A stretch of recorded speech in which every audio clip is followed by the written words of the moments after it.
Well, good evening, everyone. Come on, hit that share button, invite someone to come on and join us tonight on Let's Talk.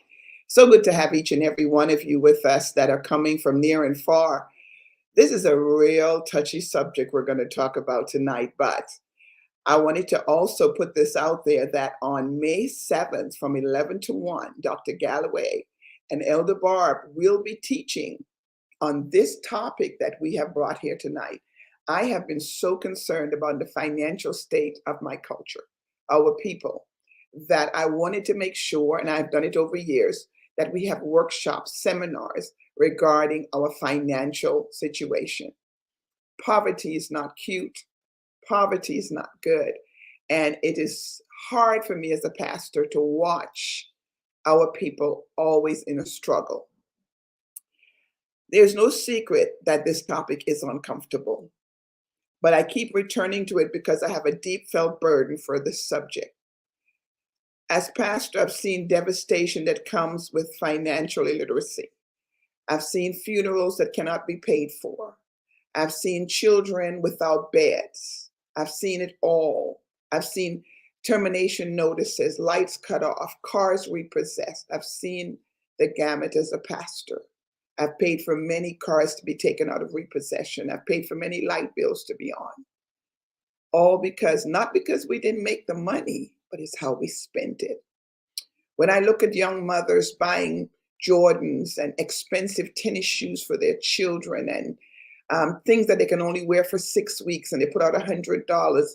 And my kids used to tease me all the time and say, "Mom, we need to buy this kind of shoe and that kind of shoe." And I don't want that. I wanted to save. I wanted to put money away. And I'm watching many young families spend money on things that are not even important. And what winds up happening many times when they have a crisis, when they have an emergency, they have no money to spend on things that really matter. Or we take vacation and then we come back home from vacation and ask the church to pay the electric bill. Not good.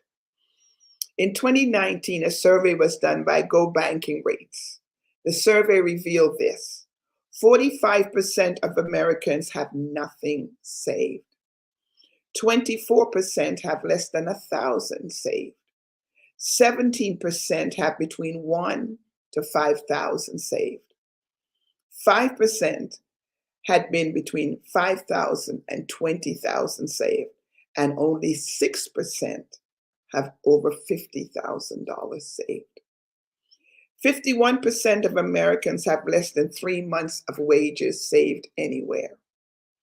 23% of the primary breadwinners have no life insurance or any burial fund at all. No 401ks, no savings, no investment. If they passed away today, think about that. If something happened today, and we saw it during COVID, that should have woken us up.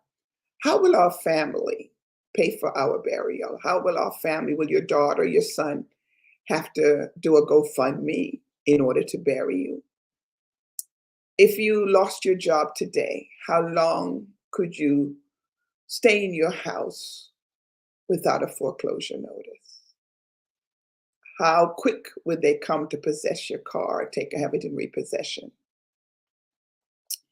You see, this is not a Jubilee International ministry problem.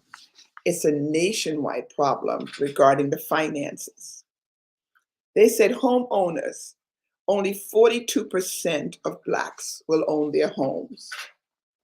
And many of the homes are on the water. What do they mean? They're top heavy. Many of the homes have second mortgages. They have used the equity in the home. So even if they wanted to sell their home, there was not much left to take care of them into a retirement. And it really bothers me that if something happened tonight, what would happen to you? It's a problem. And so I asked two women to join me tonight. And let me tell you why. I've asked, especially Dr. Galloway, about, I would say probably about 5 years ago. She became one of my coaches when it came to finance. I wanted to change my financial structure. And I heard her teaching, I read her book, and I wanted someone that would give me some insight on how to change. I've then literally changed my financial state. I now have investments. I know own property. I have quite a bit of equity in the property that I own. I have a 401k. I have a regular savings, and I have a place savings, one that I use for travel. But I literally had to change spending. I don't shop. Whenever I'm shopping, it's either somebody's giving me a gift card or they're giving me money for my birthday. I put it in my pan. When I'm ready to shop, I'm going to shop. But just to shop like I used to, I would I wouldn't have a problem dropping 700, 800 on a purse. I wouldn't have a problem dropping 1,000 on a purse. I can't tell you the last time I did that. And it's not that I can't, it's just that I won't. What I want to see now at 67 is the world. I want to travel. I want to use my money to see the world. I want to have good memories. I want to be able to help families. I want to be able to do things in the kingdom of God. That's my money's been a little bit different in this season of my life. And that's by choice. And so I asked them to come on tonight. Elder Barb, I've always heard her speak regarding investments. I've always heard her speak regarding spending. And I've seen them walk it out because they have been part of my life for now almost, I believe, 20 years, 18, 20 years. And so tonight, I asked them to come on board as they're preparing this workshop. Listen, you need to sign up and you need to register. It will be May 7th from 11 to 1. You can just register right here at the church by calling the number 412-795-2116. You can register right here at the church for this, but you don't want to miss it. So I asked them tonight, stop by, give me some idea what you're going to be talking about, and let me know what we can do to help make things a little better. So would you really just take some time tonight and let's introduce you to Dr. Galloway. Would you come on? And after Dr. Galloway introduces who she is, we're going to have Elder Barb to tell us a little bit about herself. Good evening, Doc. Good evening. Good evening. Thank you for having me here tonight. I'm excited because, like you, I am passionate about teaching and learning about finance. And Dr. Gallo, what made you get into it? How did you start in finance? Was it something that you saw wasn't working for you and you turned it around, or were you just always good at that? I saw my mother. She was the one that taught me a lot about finances because she was a widow at a younger age, and we got Social Security. And so once the Social Security was about to end, as we became of age, she stopped spending the money as part of the budget. And I was like, wow, now that was wisdom to know this is going away. So you can continue to act like it's going to be around forever, but it's not going to. And when I saw her, that really made me think of, oh man, I really got to be very careful. And I wasn't as careful young as I became. So Okay. I wasn't always careful. I wasn't always. But how long ago did you think you got on the right track? Because sometimes people think, oh, well, you've been this and that. How long ago did you start? It's probably, so I am 65, probably maybe just before I started with Jubilee, which was just over 22 years ago. Just, okay. Getting really, really serious. Pretty serious about it. But I think the wake up call was being on the same job for 21 years. And they came in and said, your whole department's gone. And I thought that sinking feeling said to me, I don't ever want anybody to have that kind of control over me. That if you say I don't have a job anymore, I'll say, oh, okay, thank you, because I am in a position where I don't have to lose any sleep over it. All right, okay. Elder Barb, let's see. Let Elder Barb come on in. Good evening, Elder Barb. Good to have you on board tonight. Good to have you on. I think she's on mute. Go ahead, Elder.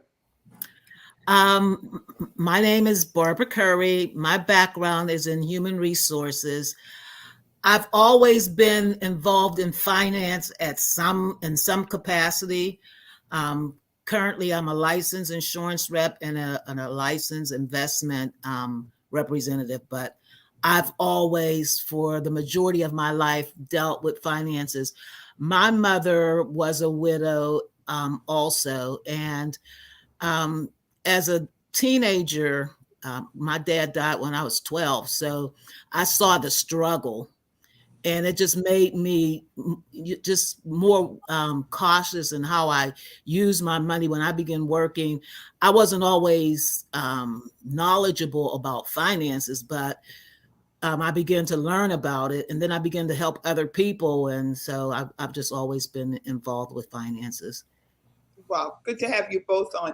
Dr. Galloway, we have an upcoming seminar coming up, you and Elder Barb, and I want you, why now? I know it's spring and it's time to clean stuff up before, because everybody gonna want to start traveling in the summer. I don't have the money, hadn't planned. So I thought, man, this is a good time to clean up our finances. What made you and Elder Barb decide on some of the topics that you all have for this upcoming seminar? Well, we decided, Elder Barb, as she mentioned, is the investment and insurance side of things. And so I believe we begin with our budget, with our savings. If the pandemic hasn't taught us anything, it has taught us that life doesn't need permission to throw your finances into a tailspin. And so that's how we chose the topics, because I'm passionate, as Elder Barb is as well, but I'm going to handle the budgeting, the debt, the savings, those aspects of it, where Elder Barb will handle the investment and the insurance and some other aspects. I think I'm the ground level. I'm the ground level of the house. Yeah. Well, tell me something. How do you feel when you see so many people struggling in that area? Because I know it's affected you. I've seen how you get frustrated when you want more for people and you can't, they just don't seem to want that. How do you feel about that? I believe that they want it, but sometimes it can be embarrassing to admit that I haven't always, been prudent in my finances or anything. And I'm here to encourage everyone that you may walk into a particular chapter of someone's financial story. You don't know where they were. So, like I said, I've not always been, a prudent use of the finances. The way once I got it, I haven't turned back at all. So I think be open and be willing to ask, invite somebody in. Most of the time, people don't want to talk about, don't touch my money. You don't touch my kids, or don't talk to me about my kids or my money. Two things people don't want any advice about. And so, but at least with your finances, that will enable you for your kids to live a better life. Absolutely. Now, Elder Barb, I know this must really make you squirm when you see people are getting ready to do a funeral or something happens and you see GoFundMe. It does. It's very irritating, and I think it's very irresponsible for people to have to be in that position, because you life is something that you plan for, and so even it's to me it's important to have a financial roadmap so that you know where you're going and how you're going to get there. And on the road, sometimes there's construction, there's unexpected detours. And so it's important that just like on the road, that you take and you take a look at where you're going and what the delays are, and make sure that you are prepared for the life ahead and that you're reaching your goals. Yeah, it's so true. Yes.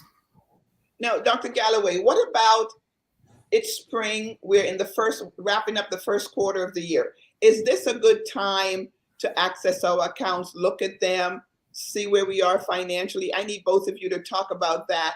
Maybe checking your savings, if you have started one, or maybe looking at your spending habits. Is this a good time in the first quarter so you don't go too far into the year? What do you think? Oh yes, it's absolute. It's always a good time to review or evaluate your finances and to find out where are you. If you've not had any problems with your job, to this point, that's a really good thing. So you can make sure that, okay, if I haven't been saving, maybe I need to begin to save. Looking at the debt, looking at evaluating our wants and our needs. That is very, very important that we evaluate wants and needs. So it's always a good time, no matter where you're at in your financial journey. If you're at the beginning, if you're at the middle, if you're looking to retire, if you don't know exactly how much you need to in your monthly living expenses when you want to retire, if you don't know how much, I say give yourself 6 months minimum to live off of that amount of money to see if you can actually make it, because the same birthdays, the same holidays, all those things that you're going to encounter whenever you retire will be there, and more than likely in those 6 months, and so 6 months to a year. So you should definitely, always a good time to evaluate where you are, because as Elder Bart mentioned on the journey, you don't know where you're going until you know where you're beginning. Wow. What about you, Elder Bar? What about you, this evaluation time? I think you have to constantly evaluate your finances and see where you are, and see, where your shortfalls are, because most people have shortfalls. And so are you plugging up those shortfalls? Are you, and how are you going about doing it? And yes, it's important to regularly check your finances, and especially on the investment side, you want to know how your investments are doing. People often, they don't read their statements. They don't. I mean, I do taxes for people, and people come, they've never even opened the envelopes to check their W-2s or anything. Yes, and so it's just amazing that people do not take seriously their finances. Wow, they don't open it. Well, in our church this year, our theme is building and expanding. And so we're talking about building the future, building your financial future. What does that really mean, Dr. Galloway, Elder Barb? What does that mean when you say let's build? When I think about building, let me put it this way. I think about laying a foundation.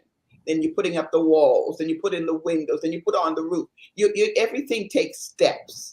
Nobody's going to start today and get a millionaire unless they have a downfall, but it takes steps. For me, this year, I wanted to put on my deck. I had put a porch on last year, and this year I want to put on a deck. Well, everything has doubled in price. I have called 3 or 4 different people getting prices. And every time I feel the nudge to go and put it on, I also feel a nudge to say, don't do it. Wait.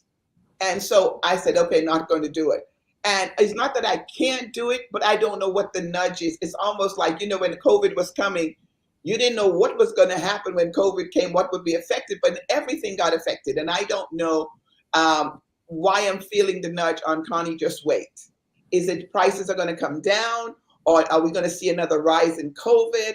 What do you all say when we talk about building? Give me some ideas on what I should do when it comes to building and not going ahead and really evaluating what I'm needing to do before I start building anything. I think you said it there, evaluating. We have to evaluate our decisions. So if you're feeling that nudge not to go ahead, don't ignore it, because the Holy Spirit is speaking to us when it comes to making decisions. Sometimes I think we think we're making them on our own, but we know that the Holy Spirit will check and guide us, when making those decisions. So the building of the deck will still be there.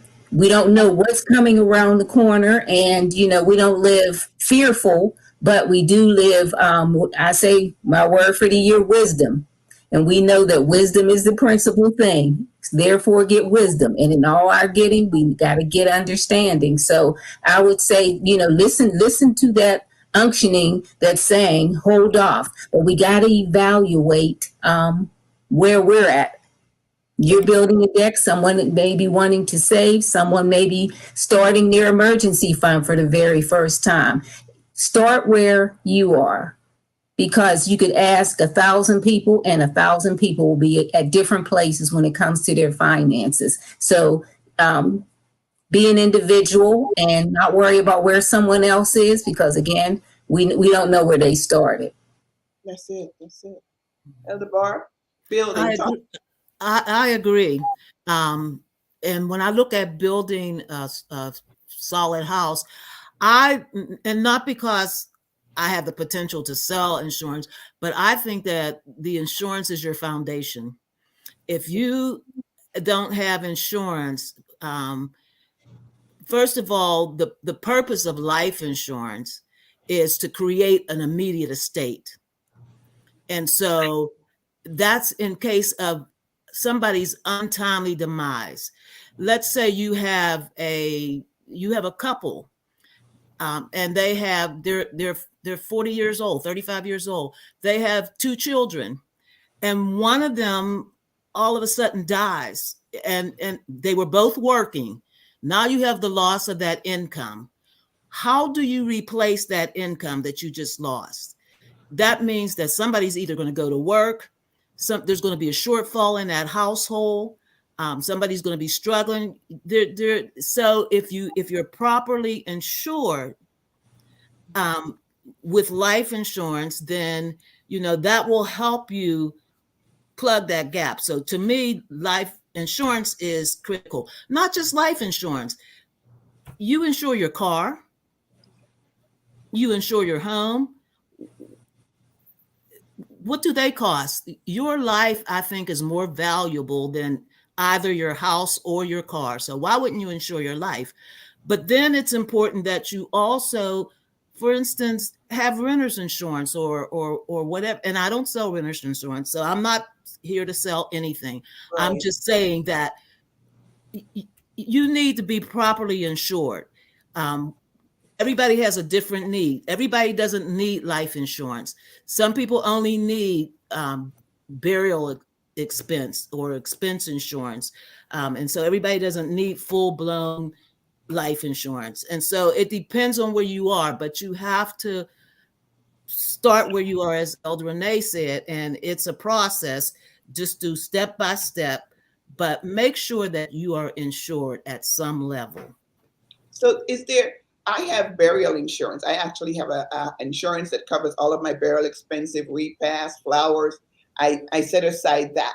But I also have life insurance that in my will is designated for my children, grandchildren. I have that. Is there a difference? Should you have separate ones? Is that okay? Yes, there's a difference. Final expense insurance is exactly what it says, for final expenses. And so it's for burial, it's for your repast, it's for maybe paying off a few minor bills, or, if you had couple hospital bills or something left over.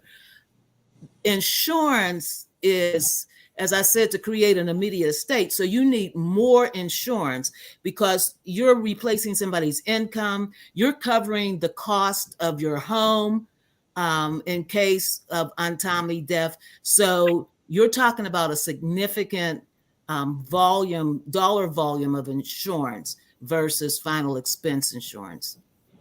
Now, Dr. I'm sorry, go ahead. No, it depends on, that's why I said it depends on where everybody is. If your house is paid off, your children are all grown up, you don't need insurance. You're basically self-insured, because hopefully if your car's paid off, your house is paid off, your kids are all grown up, and if you've done the right thing, you have enough insurance for burial, and you have enough to live off, so you don't need insurance. But if you have a young family, your children, still has to go to school and to college, your house is still not paid for, then you need life insurance. Okay. Dr. Galloway, I wanted to ask you this. I wanted to say this to you. Many young families, I watch them. I see the kids in Nikes. I see the kids in Jordans, and the feet is only this small, and they ain't gonna last but 6 weeks. $100, $200. I see little girls now with the acrylic nails at a young age, but I also see parents that don't have $1,000 anywhere. What what do you call that? Because I don't understand that spirit, that we have no money saved, but we will buy those things to fit in or to be a part of the club or what it is. What's that? I would say they haven't yet determined their priorities, what is really important.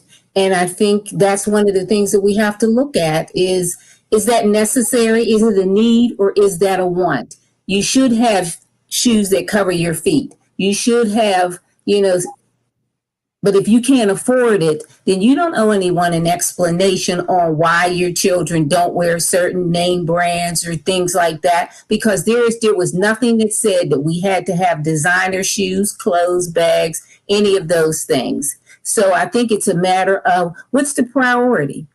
Yeah. If they were to need to go on a school trip, would you have, $500, or would you have to go to the family to say, so-and-so needs to go on their school trip and I don't have the money, so everybody needs to pitch in for that. But we have to do a better job at planning our priorities. This is what's important. Everybody has, cable and Hulu and Netflix and Disney Plus and Apple TV and all of those things. And while that's nice, but you have to determine, is that something that you can afford? And it's not a shame not to be able to afford that, because you'll be looking down the road at some point and say, you know what, I can remember a season. I can remember a time, when I wasn't where I am now. Because unless we stop, we got to pump the brakes. We got to stop and say, this is where I am and this is where I desire to be. Like my inaugural book, Done. You got to set a prioritize, plan, you need a strategy, and then you're going to have to take some action. There's no shortcut. There really isn't. Wow. With your upcoming seminars, Elder Barb, Dr. Galloway, what is a good age for kids to come to that class? What is a good age for kids to start learning about budgeting, spending? My granddaughter, Peyton, for Christmas now, all year long, I get a piggy bank. And I save money all year long, and every Christmas now I give her piggy bank. And that's that's when she wants to buy something for herself. That's her little piggy bank. I'm showing her, you don't have to ask mommy and daddy here. Grandma has saved, whether it's $100 or whatever, it's in her piggy bank. I started one already for her for this year. What is a good age? And my Peyton is 12. What is a good age for us to start telling children how important money is and how to handle it and how to budget and what's a good age? And can some of them come to this workshop? Well, I don't think that they can come to this workshop, okay, but we would be willing to do one for kids. And I mean, the piggy bank, that's how I started. I started with a piggy bank. When I was growing up, I always had a piggy bank. When I was in grade school and high school, when we had candy sales, when we used to have to sell candy, I would win a prize for being one of the high sellers. I don't understand it because I hate selling stuff, but I was good at that. And I would save my money from those candy sales. I opened my first bank account with my money from my candy sale. And that's how I've always had a piggy bank too. Yeah. Dr. Galloway, do you see that we should start the kids even there with a piggy bank, or take them to the bank and open an account and show them how to open? What do you think? Oh, absolutely. I can remember when with Esther's Academy, we were teaching them about the finances, and and I gave them like an amount of money, and to see if you had your own place, here's all of the things, including taxes, that they would take out of that money, so that they can have a better understanding of money. But I would also encourage, as you start the piggy bank, that we encourage the kids to have something to add to it as well. Say, for instance, if they get birthday money or a special event, or We used to always give money for good grades, or something like that, that they can help add, a small portion to it as well so that they feel vested in their savings as well. But it's definitely a good time. We have to start early teaching. One of my directors, when I was working, said that his daughter was 16 years old, and her money that she made during the summer, she bought an IRA. Wow. Okay. She bought an IRA. Well, I think when they're 6 and they start asking for things, then you teach them to save, and you give them an incentive. You match them maybe, or you give part. You add something to it. But yes, I think the earlier the better, and then they learn to value money too, because kids don't value. They're given so much until they don't value anything today. And they don't have to earn it. They don't have to work for it. Right. My kids used to have to do the dishes, and they used to have to clean their room if they're going to get something, or if they want to go somewhere. Today, they don't have that. They just get it. And that makes it so hard. But let's talk about budgeting. Is budgeting a discipline? Do you feel in order to properly budget, we must be disciplined? Or is it just something that we can just try if it doesn't work? Because a lot of people start budgeting and then they quit. What is it about budgeting that is it really having to be structured and disciplined in order for us to see the benefits of it? Oh, I think you definitely it is a discipline, but just know that we all start at a different place. So you might be at one place, Elder Barb another place, myself another place. So it does take a discipline, because I just say a budget is, because a lot of times when people hear budget, now they think they're not going to be able to buy a pack of gum, a Dunkin' Donut, or anything, because now I have a budget. But a budget, I call it a spending plan. It's telling your money where to go versus wondering where it went. Because without a budget, you are wondering where the money went. I hear people say, you know what? I had a $20 bill and I broke it, and now I don't know where the money is.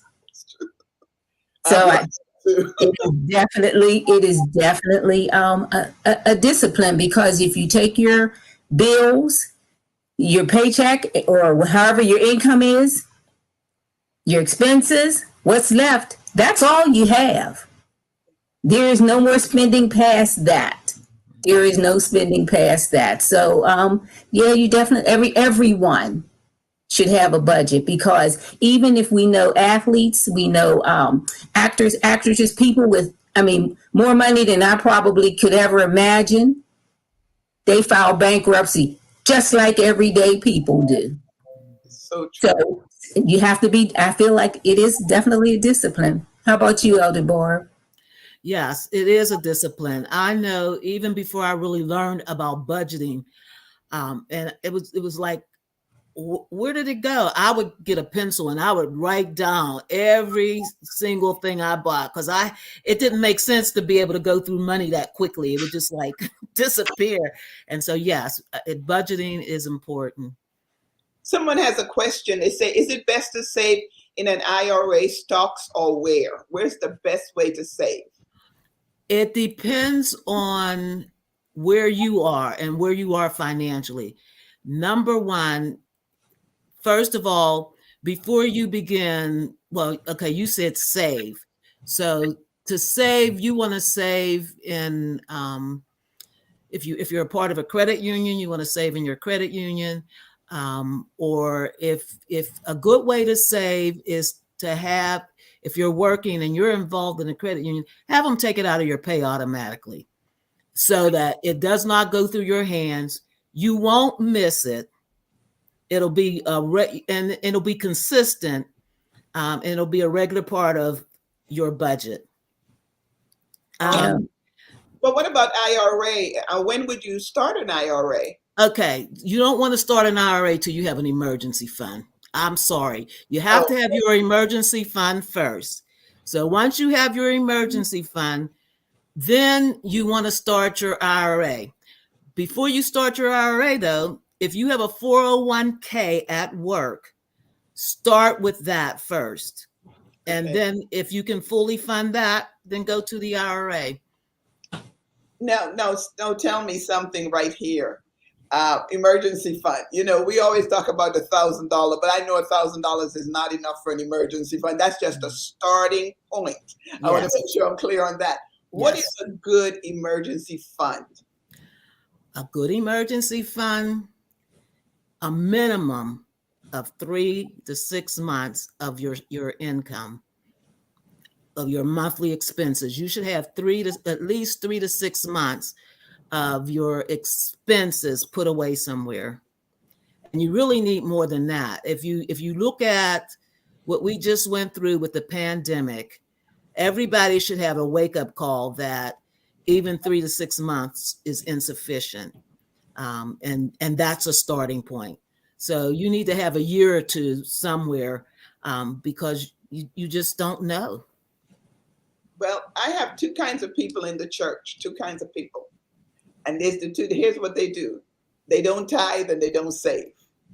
Okay. They don't tithe. What would you tell them? Because they say they can't afford to tithe. This is what they tell me. Pastor, I can't afford to tithe. I can't afford to save. There's nothing left to save. What do you tell them?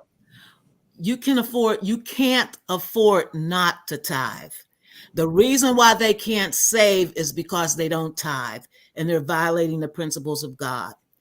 If they tithe, God, they could prove God and they could say to God, God, you said, but they can't say that to God. There is just such a blessing that goes with being obedient to tithing. I mean, it's just a principle that you cannot violate and expect to get to be in the place that you want to be. If you violate that principle and you don't tithe, you will never reach the potential financially that God, or anywhere other means, as far as I'm concerned, that God wants you to be. But He honors His word. And so if you tithe and you give, but especially if you tithe, and you don't violate that principle of God, you can go to God and you can say, God, well, your word said that you would rebuke the devourer for my sakes. And it seems like my money's eaten up. Show me what to do. And He will give you insight and He will give you wisdom and what to do and how to plan and whatever. But if you're not a tither, you're going to always struggle. But you still have the people that say, but look at all those secular singers that are making all that money, and to them, they look like they're being blessed. And although we're tithing or we're giving, we're still struggling. What would you say to some of the people that talk like that? I would say go back to the the Bible study teaching on stewardship, because we need to be good stewards. So I think it has a lot to do with our stewardship, and we don't worry about the world and what it looks like the world is doing. You know, I don't even understand that comparison, that conversation. Not at all, because we're not accountable to them. We're accountable to God. And as Elder Barb said, you go back and that's the place where God says, prove me.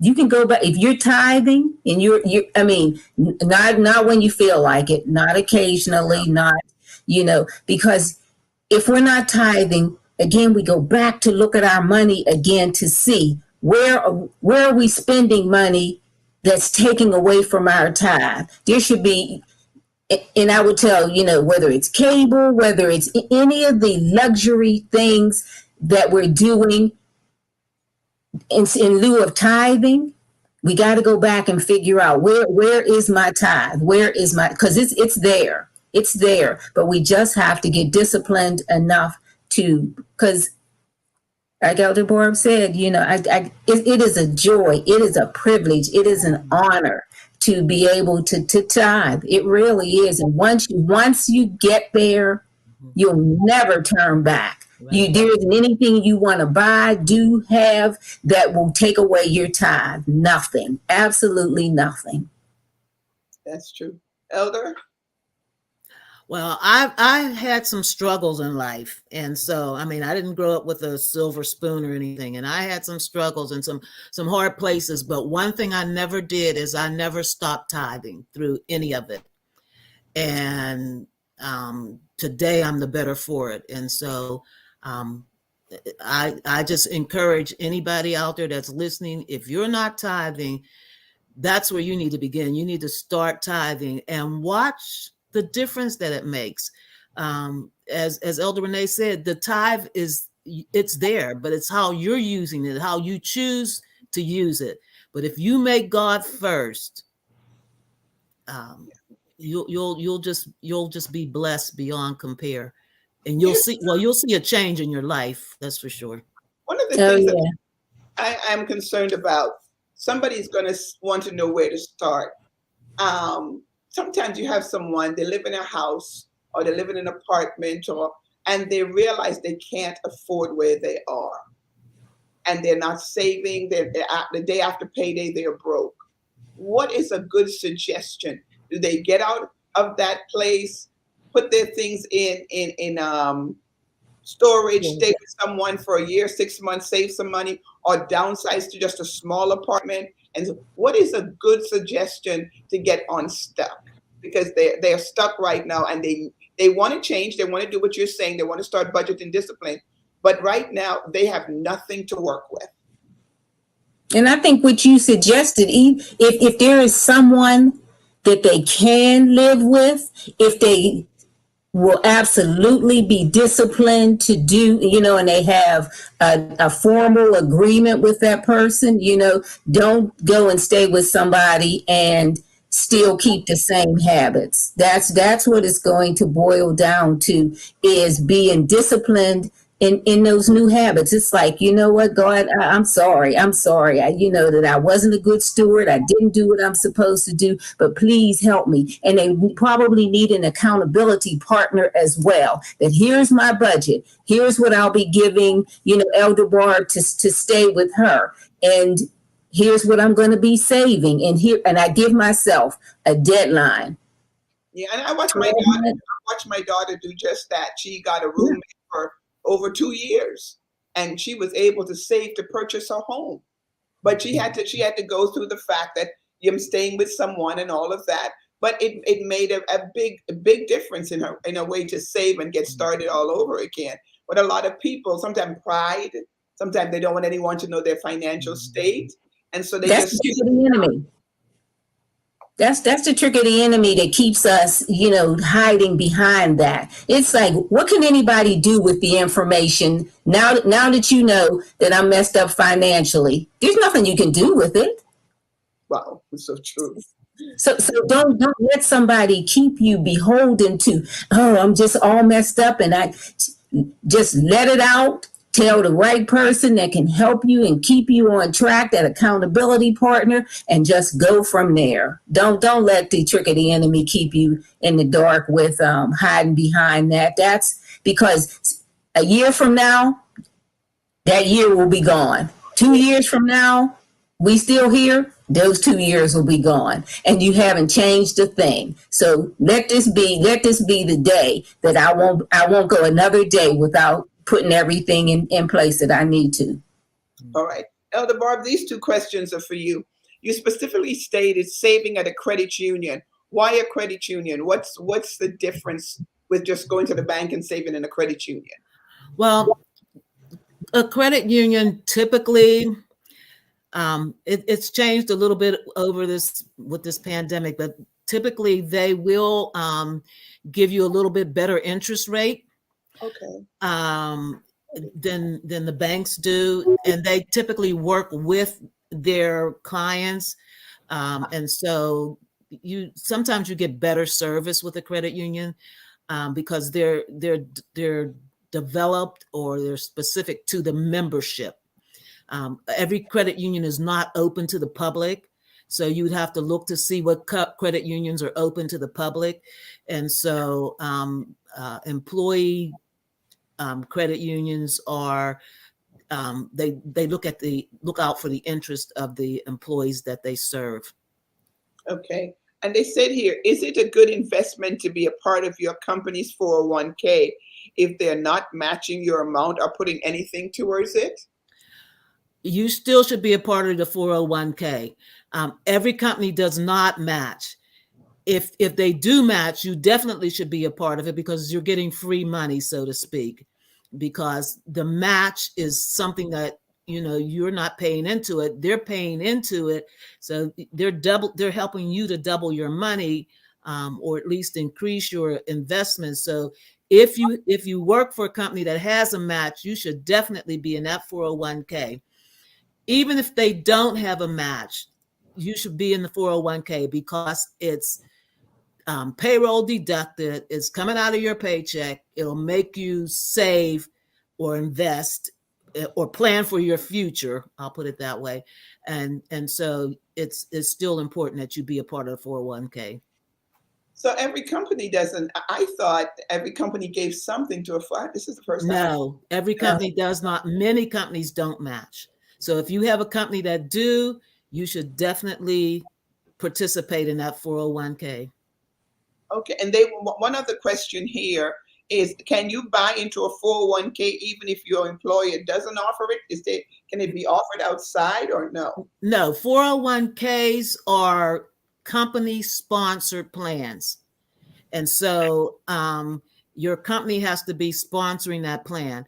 If you don't have a 401k, you can always invest in a mutual fund or an IRA. Okay. What advice do you have, Elder Barb, for a person that hasn't done any of it? It's time to get started because every day you waste, you're falling further behind. For instance, if you're 21 and you're starting to invest, so you can do $50 a month. But if you're 51, you need to do $400 or $500 a month to catch up to where, you know, you would have been had you started with that when you were 21. And so delay means you're losing money, and time is not on our side as we age. So you want to be prepared. Retirement will be here before you know it. And people think that, oh, they have a lot of time. You don't. When you invest, you have to have a time horizon in order to be successful, because there's ups and downs of the market. And so you have to be able to ride through those ups and downs of the market and come out on the other side. And so you need time, but and time is on your side as a young person. As you're getting older, time is not on your side. So I need both of you. I'm going to talk, Dr. Galloway. What would you tell someone tonight to make them come to that seminar regarding where they are financially? What would you tell them? Because when you see all of this and where people are stuck and they need to get into those classes, when they get to that workshop, where can they start? Can you show them based on what they're making? What do they need to do? Okay, let me explain what I mean. Say I come to you and I'm like, Elder Barb, Dr. Galloway, I make $2,400 a month. And after I pay my bills, I have $100 left. What would you all say to me at that seminar? Because that's scary. I can identify with it, because there was a time that I would buy a savings bond, and then I had enough of them that they would mature, and that's what I used in between paychecks. So no, I've not always been good at it. It really, so I can really identify, with that and be able to help them. I say this all the time, I can't want it more for them than they want it for themselves. So when you really want it, come prepared to not tell everybody everything, but we can still be there kind of one-on-one in some cases to answer some questions, where just kind of get people out of that stuck. I don't want to be stuck anymore, but they have to decide not to want to be stuck anymore. And to be accountable. Elder Barb? Well, they kind of need to change their mindset about, how they think about money and finances. And you want to start thinking about wealth building. And so in order to do that, you have to get out of debt. And so, you want to get out of debt. You want to be open and honest with yourself as to where you are, and be willing to make changes.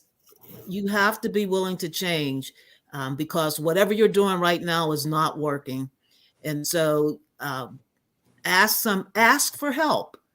You need to ask for help, and people will help you. Elder Barb, someone is saying, okay, I'm coming to your seminar. What do I need to bring to be prepared? What do I need to do? What do they need to bring? They want to get started. They need to bring a notebook and a pen, an open mind, and just their questions and concerns, and be able to and willing to express them. Okay. So I would say too, Apostle, if they know their credit score, credit report, because there may be something on a credit report that could be in error. So a lot of times people don't want to even look at it. They don't have to present their, but they need to know at least where they're at with their credit. They don't have to show it to me or us.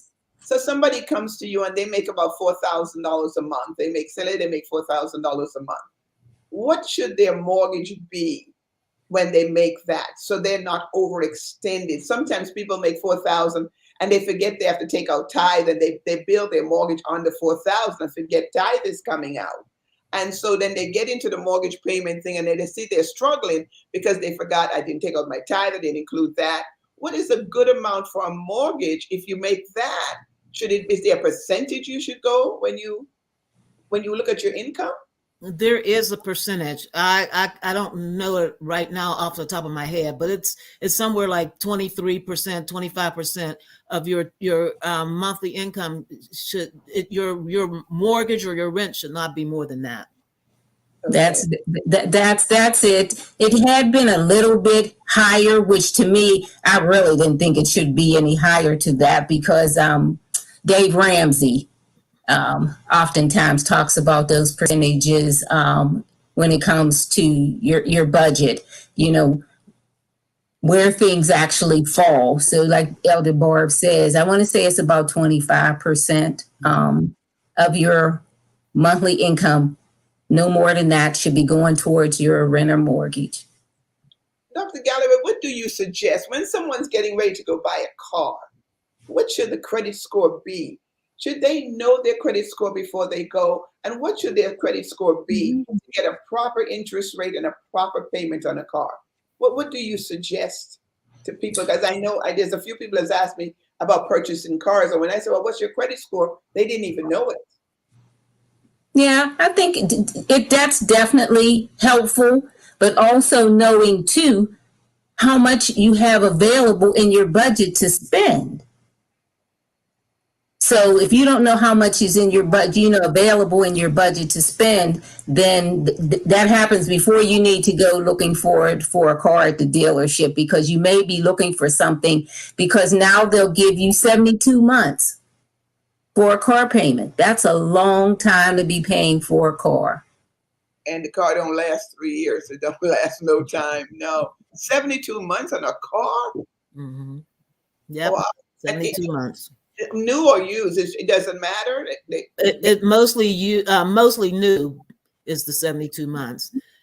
On the used, sometimes they won't go that high for used. Not that high. No. Okay. So now that they're looking for the cars and they're ready to shop, is this a good time, or should they wait till they come to the class, look at their budget, look at some of the things you're teaching before they do anything else? Don't do anything until you can at least sit and evaluate where you are. What's exactly. Your yes, they need to evaluate where they are, have a budget, know how much is in that budget that they can spend. Is there any excess? How do they intend to pay for the car? Do they have a good down payment? If you have a good, you need a decent down payment to put on a car. And then depending on the type of car you have, there's car insurance, and that's going to set the premiums for that car insurance. Yeah, well, we've seen on the prayer line, people ask us to pray for tires. They ask us, I mean, they come on the prayer line and they said, well, your pastor, would you all pray for tires? And I'm like, for tires? Why are we praying for tires? You know you were going to need tires. So sometimes I think when somebody wants a car, they just say, I need a car, I'm going to go buy it. And then when you get to the dealer, they talk you into these high prices. And then you just go ahead and get it because the car is new, it smells new, got that new smell. You get the car and then you get home and you're like, wait a minute. The maintenance, the tires, the oil change, the da-da-da-da-da. And now they have no clue what to do. And so many times I think we just emotionally shop maybe. How are you all going to address some of that at the workshop as they're building? Can we address the emotional part of it? Like, listen, stop spending until we clear out some of this stuff. Is that where we're going, Doc? Yes, yeah, absolutely. Yeah, because everybody their finances look so very different. We could, like I said, we could ask 1,000 people and get 1,000 different answers on where someone is and what they need to be working on. So we asked everyone, what's your situation? It may not be like the person next to you or the person next, behind you, but come with your individual expectations on where you need to go, because you know when you have too much debt. We don't have to tell you that. You do know. Elder Barb, what would be your closing remark? Well, as I said before, they should just come with an open mind and, come prepared to get something, because if they have an open mind, they will be able to glean something and take back. And want to change. You have to want the change, and then take the steps necessary to do it. It's going to take work. Are you willing to do the work? It's not easy. It's not easy breaking bad habits. It's sometimes for some people it's not easy to stop spending, but you have to want to do the work and make the changes. And it's not easy to stop spending, but when you're really serious, I tell Dr. Galloway this all the time. When she was my coach, I was in Macy's getting ready to buy something, and I heard her voice in my head, and she was saying, it's not that you can't afford it, but do you really need to buy it, Right. And I just told the lady, don't worry, just put it back, because I realized I was buying it because I could, but I really didn't need it because I was on a plan. And although it wasn't a lot, I still had made a commitment, no shopping. And I think that's one of the things that would love to stress to anyone who's coming, is that you have to be ready and be willing to be teachable, no matter who you are, if you really want to see the change. Well, thank you all so much for joining me tonight. I'm going to talk about this. I'm going to talk about the cost that everybody wants to know what's going to cost and everything. I'm going to give them all those details, but I wanted to thank you all so much for joining me tonight. And I am going to sponsor 5 people for that seminar, because you are amazing at what you do. And I'm not just going to sponsor anybody. I want somebody who's really serious, because I really know what you all are doing needs to be done. And I want to see the people in this ministry prosper. So I'm going to sponsor 5 for your workshop. Thank you so much for joining me tonight. Thank you for having us. Listen, guys, did you hear that? I mean, I want you to come. It's only $25. $25 for the seminar from 11 to 1. Dr. Galloway was my coach. Elder Barb is one of the people that handle my finances here at the church. I trust these ladies, with their finances. I remember how Dr. Galloway walked me through my season. Now I save almost close to over $1,000 a month because of that decision that I made. I always had 2-3 cars. I downsized to 1 car. That's not going to be for long, but I've just decided to do it to even save more money. I have a lot of equity in my home, all because of good counsel. I have money that I use for travel. I do have that. So I have, over the years with lessons, I have learned to begin to put certain things aside and do certain things. So I've learned a lot from them. I'm going to be at the seminar. I'm going to be here with them.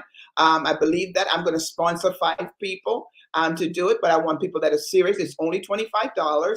Listen, if you can help me sponsor some people, if you know anybody out there that's really struggling, let us not come out of 22 broke. Let us not come out struggling. Let's have our emergency fund. Let's do something. You know, whenever I'm ready to travel or whatever, I don't have to, I can just put it on my card, pay it off. You know what I'm saying? Don't have your credit card so maxed out you can't do nothing. All of that we've got to eliminate. We've got to eliminate that stuff. So listen, it is May 7th from 11 to 1. Dr. Galloway and Elder Barb will be teaching that seminar. Registration is $25. Just go to $Jubilee 200 and pay the $25, and we will put your name, your full name at the bottom so we know who you are, and it's for the seminar. And that would be right here at Jubilee. It's going to be right here at the church. If we get enough people from outside of Jubilee that wants to do it, we might also do it on Zoom, but we need to have enough people. We're not just going to set it up for just 1 or 2. So if you're interested and you're outside of Pittsburgh and can't get here, we'll try to get it to you also. But we need you to come in, bring your note, bring your mind, bring a new fresh paradigm, and let's get ready to do something different.